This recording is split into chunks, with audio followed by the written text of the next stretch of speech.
Welcome back to Your Vote Counts with Senator Paul Rosino and Jason Dunnington. And Senator, one of the big issues that has been plaguing the country, especially when we're talking about job creation, job market, child care, something getting done in Oklahoma on that? Yes, I think there's several initiatives out there to address child care, but I want to be clear, this is just not an Oklahoma problem. This is a national phenomenon with child care and workforce. And there's several initiatives that we're looking to do, but it costs money.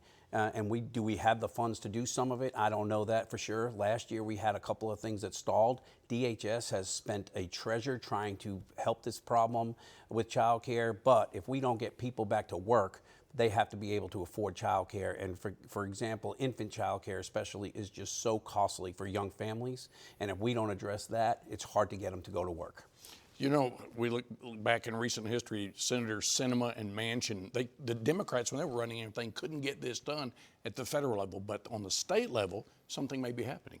Yeah, it's just childcare is such a huge issue. I mean, I've got high school age kids now, but I remember when both of mine were in childcare, it cost more than my house payment. This is an issue that many families are dealing with when it comes to childcare. Either they don't make enough money to pay for the childcare, or if they stay home, they don't make enough money to pay the rest of their bills. It's a conundrum that we're in right now. And as my colleague said, this is a national issue that's going on. We have got to figure out the childcare issues so we can unlock the potential of the workforce and give families the best opportunity to continue to grow families in the United States. I hope that we'll continue. I know Suzanne Schreiber has been working on this issue, the state chamber, but this one we need to unlock in order to see all of our potential in Oklahoma. The potential is there for more if we can do something about that issue. Okay, time for some impressions. We've seen a lot of tragedy this week. We've seen a lot of heartbreak, loss of life, loss of homes. Red Cedar keeps coming up. Your impressions about the heroes, the people who worked really hard this week to save homes and lives? Yeah, just, you know, a real thank you to all the first responders that put their lives on the line to go out and help cities evacuate when the order came out. These fires move so fast across the state of Oklahoma.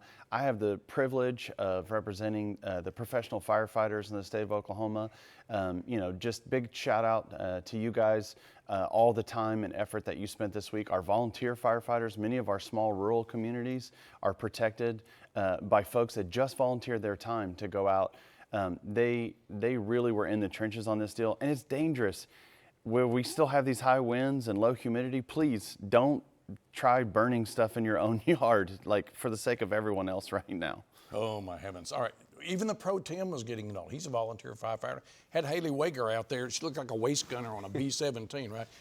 People are getting into this to try to figure out what to do in the future, but this week there were a lot of heroes. Yes, and not just firefighters, first responders all over the state. And I will tell you, just Oklahomans in and of themselves that lended a hand and were out there helping protect people's property and save lives. But to our firefighters that just dug in and worked so many hours to try to protect everyone. Matter of fact, I spoke to a firefighter on my way here this morning, and one of the things that he mentioned was, please be careful with what we're doing, especially in these high winds and dry conditions. Don't flick cigarettes out your window. If you're dragging something behind a trailer, make sure your chains are not sparking and could cause fire. So please pay attention to all of that.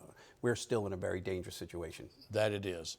Thanks for watching Your Vote Counts. See this again at news9.com and news6.com, and follow me at Mitchell Talks.